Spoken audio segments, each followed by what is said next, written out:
하나님께서 저희에게 주신 말씀은 마태복음 24장 36절에서 44절의 말씀입니다. 마태복음 24장 36절에서 44절의 말씀입니다.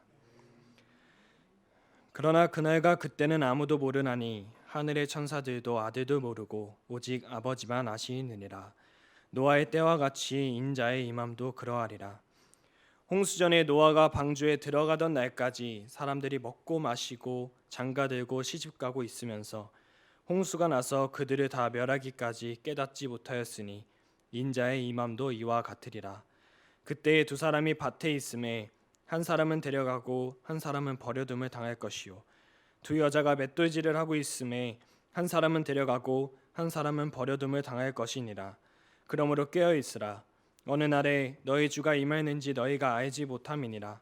너희도 아는 바니 만일 집주인이 도둑이 어느 시각에 올 줄 알았더라면 깨어 있어 그 집을 뚫지 못하게 하였으리라. 이러므로 너희도 준비하고 있으라. 생각하지 않은 때에 인자가 오리라. 아멘.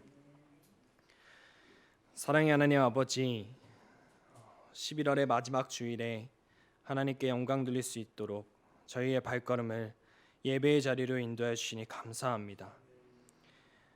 한 해가 끝나가고 있습니다. 어느덧 울긋불긋했던 단풍잎조차 다 떨어져 가고 있는 지금 저희의 신앙생활을 한번 되돌아보게 됩니다. 오로지 하나님만 바라보는 신앙생활을 했는지, 하나님의 형상을 따라 살려고 노력하는 신앙생활을 했는지 한 해를 마무리하면서 더 깊게 생각하게 됩니다.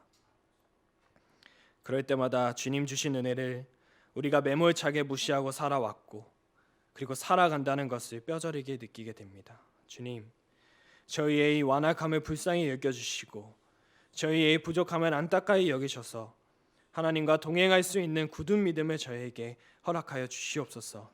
또한 하나님의 형상을 닮으려고 노력하고 하나님의 향기를 내뿜기 위해 노력하며 살아가는 저희가 되게 하시고 십자가의 길, 좁은 길을 걸어가는 저희에게 큰 은혜와 사랑을 부어주셔서 그리스도인의 삶을 살며 걸어가는 이때에 절대 지치지 않게 하시고 쓰러지지 않게 하시고 하나님만 바라며 살아갈 수 있도록 인도하여 주시옵소서. 이제 예수님의 탄생을 기다리는 대림절을 맞이하였습니다. 예수님의 탄생을 올곧이 기쁘게 여길 수 있도록 인도해 주시고 이제 예수님의 탄생을 기도로 그리고 찬양으로 기다릴 텐데 저희의 이 소중한 소망의 마음이 흔들리지 않게 하시고 올곧이 주 예수의 탄생만 기다리는 저희가 되게 하여 주시옵소서. 이 시간 부족한 종이 하나님의 말씀을 전하려고 합니다. 부족한 종의 성령의 역사하심이 충만하게 하셔서 은혜의 말씀, 진리의 말씀을 전할 수 있도록 인도하여 주시옵소서. 이 예배의 자리에 오셔서 예배를 주관하여 주시고 이 예배의 시작과 끝을 함께하여 주셔서 축복의 시간이 될 수 있도록 지켜주시옵소서. 예수님의 이름으로 기도드립니다. 아멘.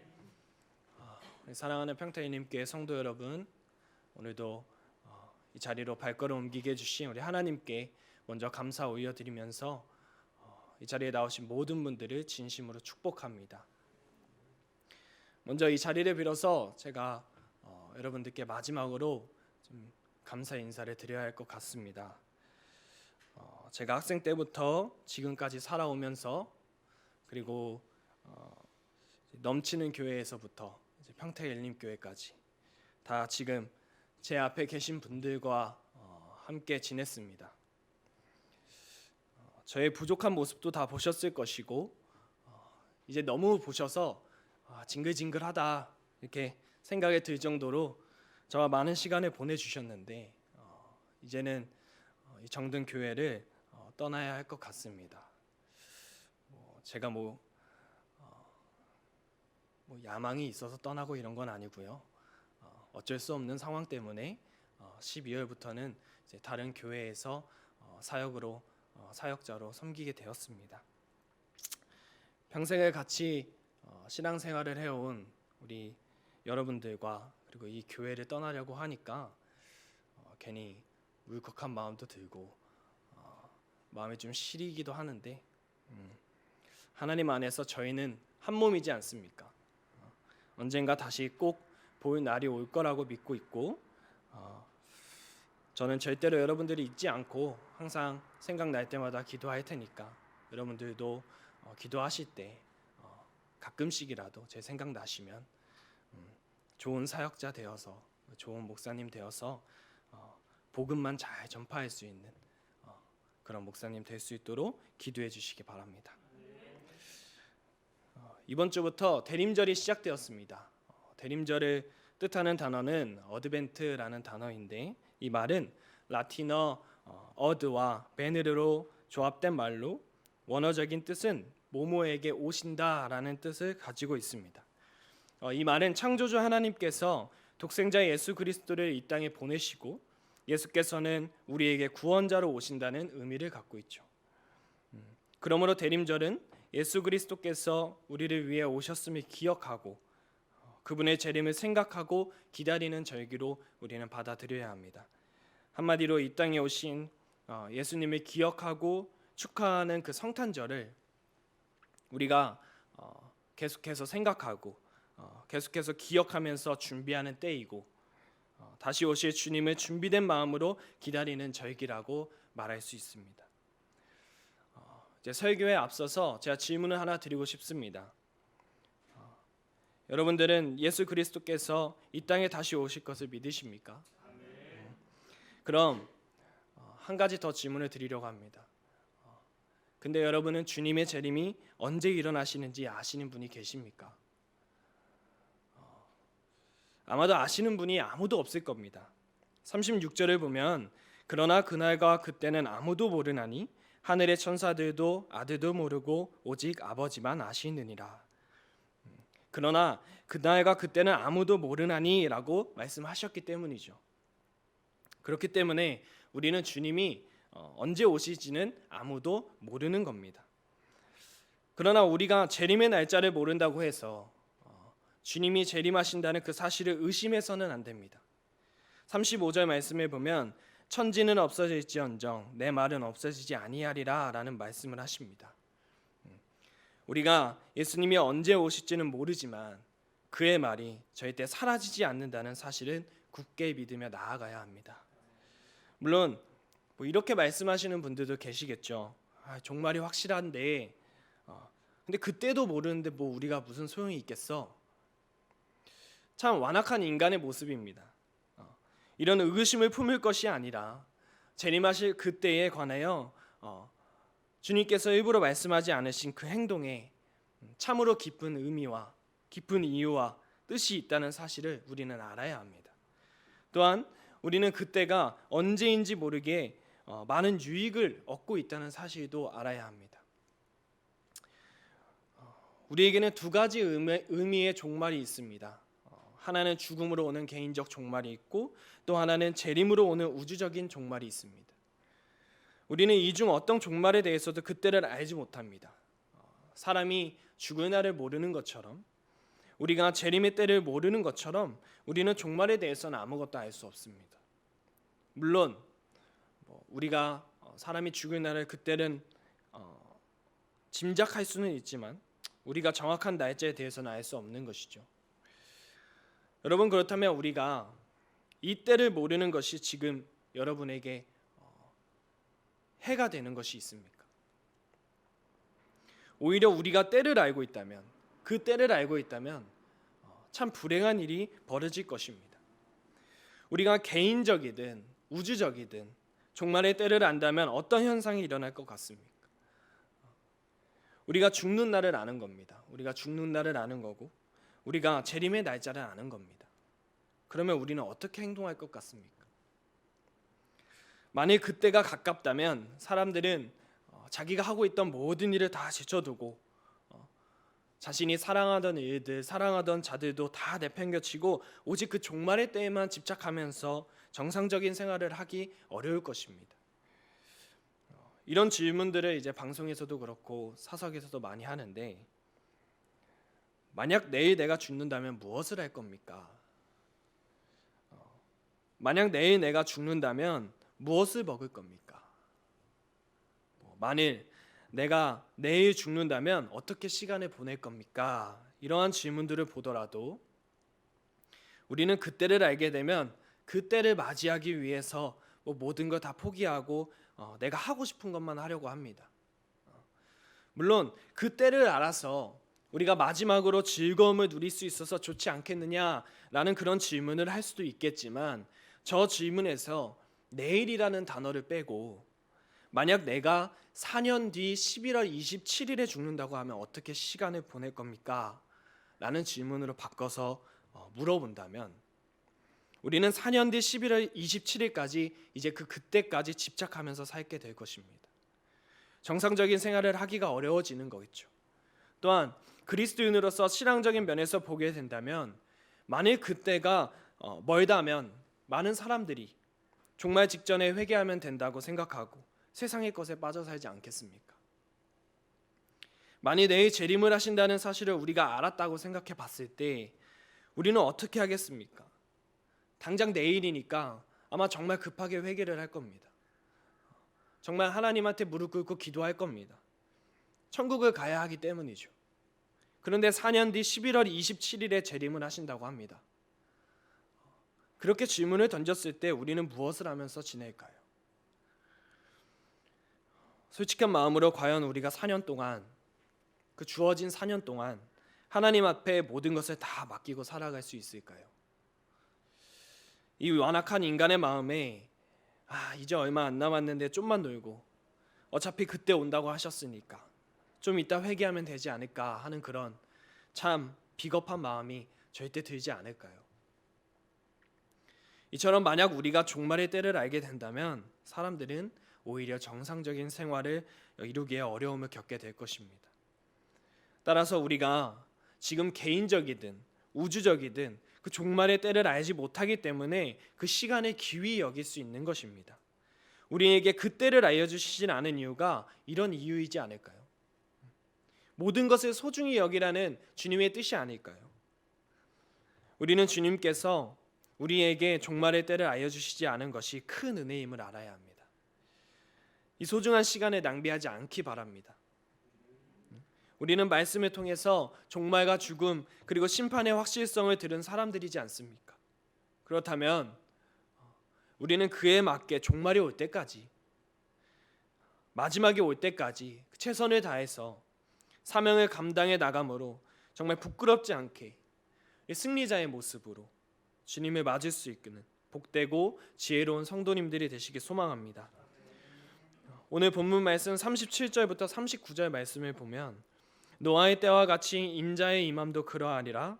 홍수전에 노아가 방주에 들어가던 날까지 사람들이 먹고 마시고 장가들고 시집가고 있으면서 홍수가 나서 그들을 다 멸하기까지 깨닫지 못하였으니 인자의 임함도 이와 같으리라.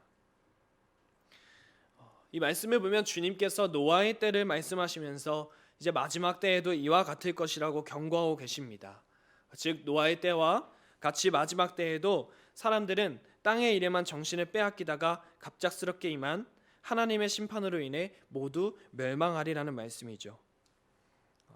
이 노아의 때처럼 정말 땅의 일에만 정신을 빼앗기다가 하나님의 심판으로 인해 다 멸망한다는 이 말씀을 우리는 절대 가볍게 여겨서는 안 됩니다. 37절부터 39절까지 나오는 이러한 주님의 경고를 우리는 반드시 귀 기울여야 합니다. 만약 우리가 이 경고에 소홀히 하고 그저 가벼운 충고로만 여긴다면 우리도 노아의 때처럼 멸망을 피하지 못할 것입니다. 본문의 말씀처럼 말하고 있는 그 노아의 때의 이야기를 한번 자세히 살펴보자면, 노아의 방주 사건을 여러분들도 잘 아시겠지만 그렇다면 노아가 왜 방주를 만들게 되었는지 한번 보자면, 창세기 6장에 나와 있는데 5절에서 7절 말씀을 보면, 여호와께서 사람의 죄악이 세상에 가득함과 그의 마음으로 생각하는 모든 계획이 항상 악할 뿐임을 보시고 땅 위에 사람 지으셨음을 한탄하사 마음에 근심하시고 이르시되, 내가 창조한 사람을 내가 지면에서 쓸어버리되 사람으로부터 가축과 기는 것과 공중의 새까지 그리하리니 이는 내가 그것들을 지었음을 한탄함이니라 하시니라 라는 말씀과 같이 하나님이 사람의 죄악이 세상에 가득함을 보시며 한탄하는 마음을 가지셨던 걸로 보입니다. 그렇게 13절 말씀에 하나님이 노아에게 이르시되 모든 혈육 있는 자의 포악함이 땅에 가득함으로 그 끝날이 내 앞에 이르렀으니 내가 그들을 땅과 함께 멸하리라 말씀하시는 것이요. 앞선 5절에서 7절 말씀을 보면 하나님은 땅 위의 사람들과 가축과 기는 것 그리고 공중의 새까지 다 자신이 만드셨다는 사실을 말씀하십니다. 그런데 하나님이 자신이 만드신 그 모든 것들이 포악한 마음을 가지고 이 세상의 질서를 무너뜨리고 있고 세상의 향락에 빠져 살고 있고 그들의 생각과 계획에는 오로지 포악한 마음만이 존재한다는 사실을 보시고 얼마나 속상하셨겠습니까? 자신이 만든 사랑스러운 것들이 어느새 포악한 모습을 가지고 살아가고 있어 자신이 심판해야 한다는 그 사실에 마음이 안 좋으셨을 겁니다. 그러나 그 사람들은 이런 하나님의 마음은 알지도 못하고 대홍수의 심판이 임박한 순간까지 먹고 마시고 시집가고 장가가고 있었다고 합니다. 즉 그 순간까지 세상 향락에 취해 있었다는 말이죠. 물론 먹고 마시며 시집가고 장가가는 것이 인간 생활에 반드시 필요한 기본적인 일입니다. 그래서 그 자체가 문제가 될 수는 없겠지만 문제는 그들이 이러한 문제 외에는 다른 일에는 전혀 관심이 없었다는 거죠. 하나님의 마음에는 전혀 관심이 없었다는 겁니다.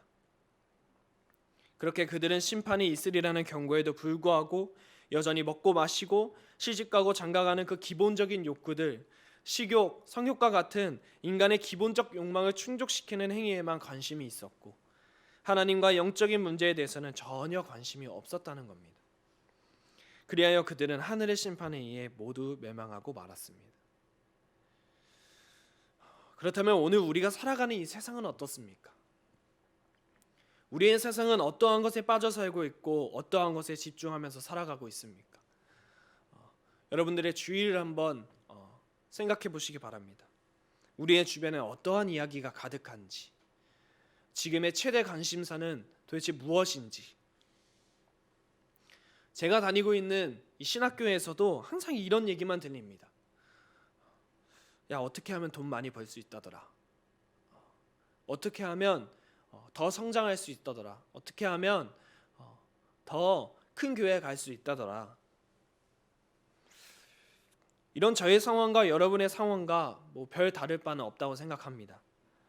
주변에서는 돈과 같은 주제에만 혈안이 되어서 떠드는 사람들이 참 많죠. 그뿐만입니까? 제가 참 마음이 어려웠던 일이 있습니다. 제가 이제 필리핀에 갔을 때 일이었는데 비행기를 탈 때는 몰랐는데 이제 비행기에서 내릴 때가 되니까 무슨 여기가 한국인가 싶을 정도로 무슨 제주도 여행을 내가 온 건가 싶을 정도로 한국 사람들만 가득한 겁니다. 비행기 안에. 그런데 그중 어떤 중년의 남성들이 한 3명의 남성들이 있었는데 이런 말을 하는 겁니다. 야야, 이 도시가 지금 우리가 온 이 도시가 세상에서 유일하게 골프장, 카지노, 유흥가 이게 다 30분 거리에 모여있는 곳이다. 그래서 내가 오늘 몰래 300만 원을 챙겨왔다. 그것을 알려주는 사람의 모습과 말투에는 야, 나 대단하지? 나 장난 아니지? 하는 그 감정이 담긴 모습과 목소리였습니다. 그걸 보는데 정말 어이가 없었습니다. 몰래 300만 원을 챙겨왔다는 사실은 그에게도 숨길 사람이 필요하다는 것이고 그 중년의 남성들이 자기 엄마한테 몰래 숨긴 건 아닐 거고 그 말은 그에게도 가정이 있다는 이야기인데 이런 게 세상의 현실인가 하는 그런 마음에 참 마음이 혼란스럽고 어려웠던 일이 있었습니다. 근데 이것이 오늘날 세상의 현실입니다. 얼마나 안타까운 일입니까? 주님은 분명히 세상의 종말이 있을 것이라고 말씀하셨습니다. 그런데 사람들은 그 일에는 전혀 관심을 두지 않고 있고 노아의 시대의 사람들과 같이 그저 자신의 욕망에만 빠져 살아가고 있습니다. 오직 자기의 세속적인 욕구를 채우는 일에만 몰두하고 있는 겁니다. 여러분, 좀 강한 말이 될 수 있겠지만 이러한 자들에게는 소망이 없습니다. 대신에 이와 반대로 하나님의 말씀에만 근거하여 살아야 소망이 있습니다. 이와 반대로 하늘의 심판을 준비하는 삶을 살아가야만 우리가 은혜 받을 수 있습니다. 우리는 하나님의 백성다운 삶을 살아가야 합니다. 복된 성도가 되어야 합니다. 참된 성도가 되어야 합니다. 심판의 날에 철저하게 준비되어 있는 그런 그리스도인들이 되어야 합니다. 40절과 41절에 그때에 두 사람이 밭에 있음에 한 사람은 데려가고 한 사람은 버려둠을 당할 것이요 두 여자가 맷돌질을 하고 있음에 한 사람은 데려가고 한 사람은 버려둠을 당할 것이니라. 이 말씀을 보고 누가 구원을 받고 누가 구원을 못 받는지를 분명하게 말할 수는 없습니다. 그러나 분명한 것은 예수께서 재림하시는 날에 농부가 알곡과 가라지를 분리하듯이, 그리고 어부가 쓸모있는 고기와 쓸모없는 고기로 분리하듯이 두 사람의 운명은 영원히 나누어지리라는 겁니다. 우리는 이 말씀에서 뚜렷한 특징이 있음을 발견해야 합니다. 그것은 바로 이들 두 사람이 동시에 같은 장소에서 같은 일을 하고 있었다는 겁니다. 이들은 한 가족일 수도 있고 한 친구, 정말 친한 친구일 수도 있고 그렇지 않을 수도 있겠으나 분명한 것은 이들이 성별이나 신분 등과 같은 그런 외적 조건에 있어서는 완전히 동일한 사람들이라는 점이죠. 그럼에도 불구하고 이들의 운명은 영원히 정반대의 길을 걷게 되었음을 우리는 말씀에서 확인할 수 있습니다.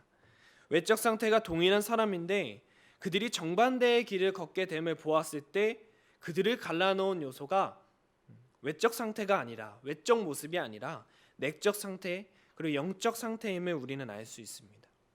정리해서 한 사람은 경건하게 말씀에 순종하며 살았던 사람이고 다른 한 사람은 그리스도를 부인하며 세상의 쾌락에 빠져 살았던 사람이었던 것입니다.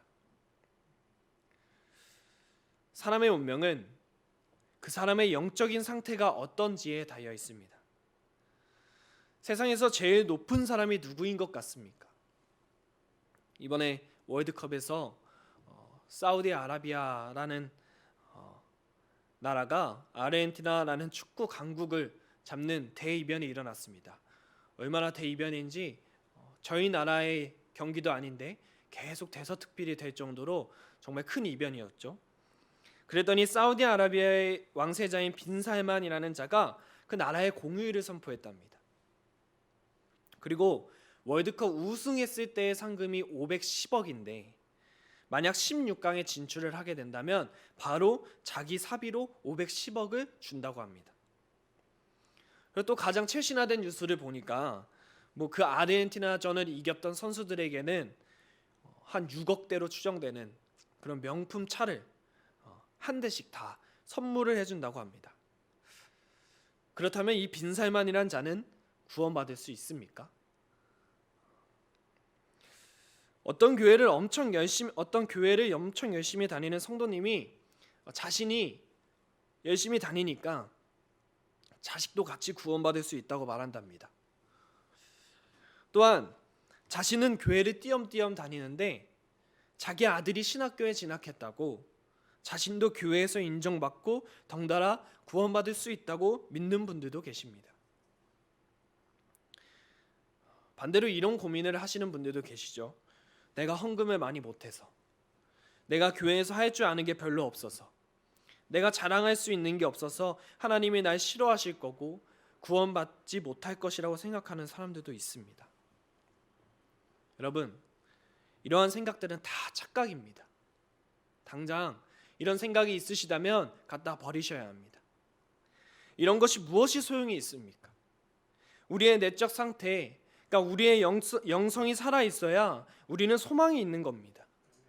우리는 우리의 중심을 세상의 것으로 더럽히는 것이 아니라, 우리의 부족함을 세상의 것으로 채우려고 아주 발악을 하는 것이 아니라 오히려 그 중심을 깨끗게 하고 그 부족함과 이 빈자리를 하나님의 말씀으로 채워서 영성 충만한 사람, 성령 충만한 사람이 되어야 합니다.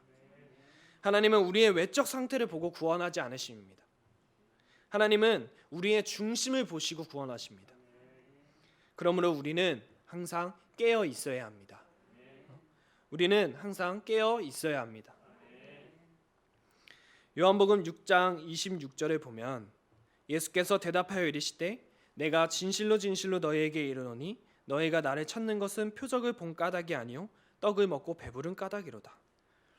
이 말씀은 주님께서는 생명의 떡을 말씀하시고 계시는데 사람들은 육신의 떡만을 기대하고 있는 모습입니다. 마가복음 15장 26절에 보면 지나가던 자들은 자기 머리를 흔들며 예수를 모욕하여 이르되 아하 성전을 알고 사흘에 짓는 자는 자여. 이 말씀은 주님께서 참된 성전을 말씀하시면서 현재의 성전을 헐라고 말씀하시자 성전을 모독했다며 흥분하는 모습입니다. 이렇게 성경을 보면 예수께서 사역하실 때 사람들의 기대와 의도는 언제나 주님의 생각과 달랐다는 점을 우리는 알 수 있습니다. 이러한 사실은 하나님의 나라와 관련해서도 마찬가지였습니다. 주님께서는 하나님의 나라를 선포하시며 이를 위해 사람들이 어떠한 모습으로 살아야 하는지를 그렇게 강조하셨건만 사람들은 모두 그때에만 관심이 있었습니다. 여러분, 인간은 하나님의 뜻을 알 수 없습니다. 하나님의 뜻을 구한다면서 인간의 생각으로 모든 일을 조급하게 생각하지 마시기 바랍니다. 우리의 모든 일에서 하나님의 뜻을 올바로 헤아리는 것이 더욱 중요합니다. 하나님은 우리가 재림하시는 그때만 바라보면서 조급하게 살아가는 것을 보시고 싶은 것이 아니라 하나님의 백성으로 우리가 올바르게 살아가고 올바르게 서가는 것을 보시고 싶어 하십니다. 그러므로 우리는 관심을 그때가 언제 올까?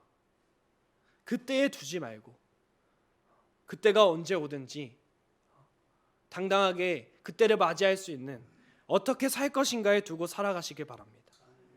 잠자는 사람으로 살아가는 것이 아니라 항상 깨어있는 사람으로서 우리가 경건한 모습으로 우리가 받은 사명을 위해서 최선을 다하는 삶을 살아가시길 바랍니다. 그래서 언제 다시 오실지 모르는 우리 주님을 맞이할 때에 최선을 다하고 사명을 다하는 그런 아름다운 모습으로 주님을 맞이하길 소망합니다. 44절에 보면 이러므로 너희도 준비하고 있으라 생각하지 않은 때에 인자가 오리라 라고 하십니다. 또한 앞서 말씀드렸던 35절에는 천지는 없어지겠으나 내 말은 없어지지 아니하리라 라고 하십니다. 이 말씀들은 주님의 종말 예언은 반드시 이루어지며 사람이 생각지 않은 때에 주님께서 다시 오심으로 종말이 온다는 말입니다. 또한 이 말은 변할 수 없는 사실이라는 뜻이지요. 그럼에도 불구하고 오늘날 너무도 많은 사람들이 이 종말을 잊고 살아가면서 전혀 대비하지 않고 세속적인 쾌락에만 빠져 살아갑니다. 그러나 여러분, 종말이 있게 될 것이라는 것은 신실하신 주 곧 하나님의 말씀입니다. 또한 하나님의 말씀은 이루어지지 않은 것이 없습니다. 우리는 변하지 않고 무조건적으로 이루어질 그때를 위해서 어떻게 살아갈 것인지 잘 생각하고 늘 깨어 있어야 합니다. 44절에서 또 언급하듯이 생각하지 않은 때에 인자가 오십니다. 주님은 이러한 사실을 올바로 깨우쳐 주시기 위해서 도둑의 비유까지 본문에서 하고 계시는 겁니다. 도둑은 언제나 집주인이 방심하고 있는 틈을 타서 집 안으로 들어오듯이 그리스도의 재림도 사람들이 세상 것에만 정신이 파여서 영적인 일에는 전혀 관심이 없을 때 갑자기 이루어지리라는 것입니다. 그런데 주님께서 이토록 때에 관한 교훈을 강조하셨음에도 불구하고 인간의 잘못된 호기심은 그야말로 지칠 줄을 모르는 것 같습니다. 그래서 예나 지금이나 그때에 관한 헛된 예측을 하는 사람들이 끊임없이 등장하고 있는데 찾아보니까 요아킴이라는 자는 1260년에 재림이 있을 것이라 했고 미국의 밀러란 자는 1843년에 러셀이란 자는 1914년에 그리고 한국에서도 이번 연도에도 재림이 일어날 거라고 말하는 그런 사람들이 있습니다. 참 웃긴 일이죠. 그래서 결과가 어떻게 되었나요? 주님은 오시지 않았습니다. 주님께서 언제 오시리라고 주장한 자들의 예언은 모두 빗나갔습니다. 근데 오히려 그 시간에 오시는 게 참 웃긴 일입니다. 주님은 생각하지 않은 때에 오신다고 하셨는데 어떻게 인간이 생각한 때에 올 수 있겠습니까? 우리는 이런 사람들처럼 때만, 그 오시는 그 때만 계속해서 막 붙잡고 집착하면서 살아가는 것이 아니라, 이런 거에 힘쓰면서 살아가는 것이 아니라, 그 시간에 오히려 하나님 말씀을 전파하고, 그 시간에 내가 어떻게 하면 하나님과 항상 동행할 수 있고 진짜 그때가 왔을 때 자랑스러운 하나님의 백성으로 인정받고 구원받을 수 있을지에 힘을 써야 합니다. 제가 이번에 학교에서 찬양 집회를 기획하고 열었습니다. 찬양팀으로 이제 부흥한국이라는 찬양팀을 섭외를 했는데, 이 찬양팀의 리더로 고형원 선교사님이라고 이제 리더로 계십니다. 이제 이분이 그 찬양팀에서 부르는 찬양들은 다 그분이 작사 작곡한 찬양들인데, 우리가 많이 아는 뭐 무리바다 덮은 같이나 오소서 진리의 성령님, 뭐 부흥 2000, 뭐 주님 다시 오실 때까지 등등 정말 좋고 은혜로운 찬양들이 많았습니다. 근데 찬양 집회를 하시면서 이 선교사님이 찬양을 부르실 때마다 이 찬양을 쓰게 된 계기와 같은 그런 것들을 짧게 소개를 해주셨습니다. 그 중에 제 마음에 가장 인상 깊었던 찬양이 주님 다시 오실 때까지라는 찬양을 만드셨을 때 왜 만드셨는지에 대한 이야기를 들었을 때 있는데, 선교사님이 이런 노래를 들었다고 합니다. 여러분들 아시는지 모르겠는데 우리나라엔 G.O.D라는 그룹이 있습니다. 남자 그룹인데 김태우, 박준영 이런 사람들이 있는 그룹입니다. 그 그룹의 노래 중에 사람들이 정말 명곡이라고 말하는 그 곡이 있습니다. 길이라는 곡이 있는데, 이 선교사님이 이 길이라는 노래를 듣다가 가사를 보면서 이 길이라는 곡의 가사를 보면 나는 왜 이 길에 서 있나? 이게 정말 나의 길인가? 이 길의 끝에서 내 꿈은 이뤄질까라는 그 가사를 보고서 지금 자신이 걸어가고 있는 이 길이 과연 어떤 길인가? 이 길의 끝에는 도대체 무엇이 있는가 고민을 하게 되었다고 합니다. 그래서 그 길이라는 노래에 대한 답을 한다는 심정으로 주님 다시 오실 때까지라는 찬양을 만드셨다고 저에게 말을 해주셨습니다. 이 주님 다시 오실 때까지라는 찬양의 가사는 아까도 불렀지만 이렇게 됩니다. 주님 다시 오실 때까지 나는 이 길을 가리라. 좁은 문, 좁은 길, 나의 십자가 지고 나의 가는 이 길 끝에서 나는 주님을 보리라. 영광의 내 주님 나를 맞아 주시리. 여러분, 주님은 우리가 생각하지 않은 시간에 오시리라는 그 말씀을 붙잡고 기억하면서 살아갈 때에 되게 많이 혼란스럽고 지금 내가 가는 이 길이 정말 나의 길인가? 이 길의 끝에는 도대체 무엇이 있나? 그런 고민스럽고 혼란스러운 마음이 있다는 거 다 압니다. 그러나 제가 확실하게 말씀드릴 수 있는 건 이 길의 끝에는 하나님이 저희를 기다리고 계십니다. 지금 가는 이 길이 정말 좁고 정말 지금 가는 이 길이 정말 힘든 길일지 몰라도 이 길의 끝에서는 우리를 맞이해 주시는 주님이 계시는 겁니다. 항상 깨어있는 마음으로 이 시대를 살아가시길 바랍니다. 항상 우리의 중심을 깨끗게 하시고 우리의 마음에 하나님의 말씀으로 가득 채우시길 바랍니다. 그때만 바라보면서 잘못된 삶을 살지 마시고 그때가 왔을 때 정말 자랑스럽게 그리고 또 담대하게 받아들이기 위해서 우리가 어떻게 살 것인가를 고민하면서 살아가길 바랍니다. 그렇게 사는 것이 힘드실 때 옆을 한번 둘러보십시오.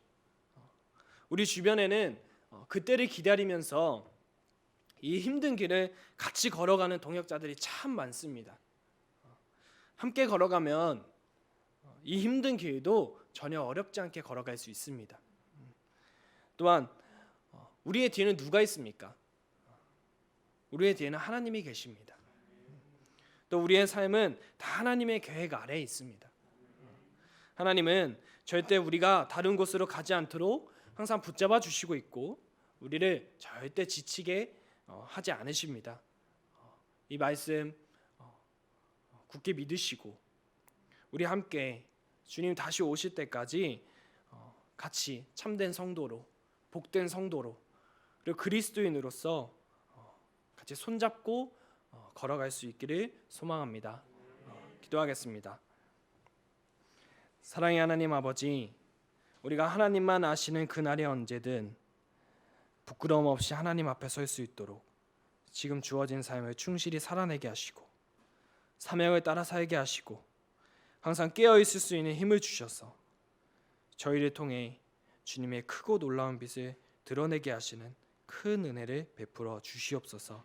이 세상 끝날까지 평택엘림교회와 함께해 주시고 자랑스러운 하나님의 백성으로서의 공동체가 될 수 있게 하여 주시옵소서. 예수님의 이름으로 기도드립니다. 아멘.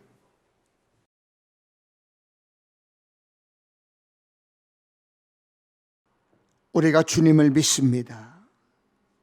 하나님 역사하심을 믿습니다. 하나님 함께 하심을 믿습니다. 치료하여 주심을 믿습니다. 우리에게 각종 은사 주심을 믿습니다. 하나님 살아 역사하심을 믿습니다. 하나님 우리와 함께 동행하여 주시옵소서.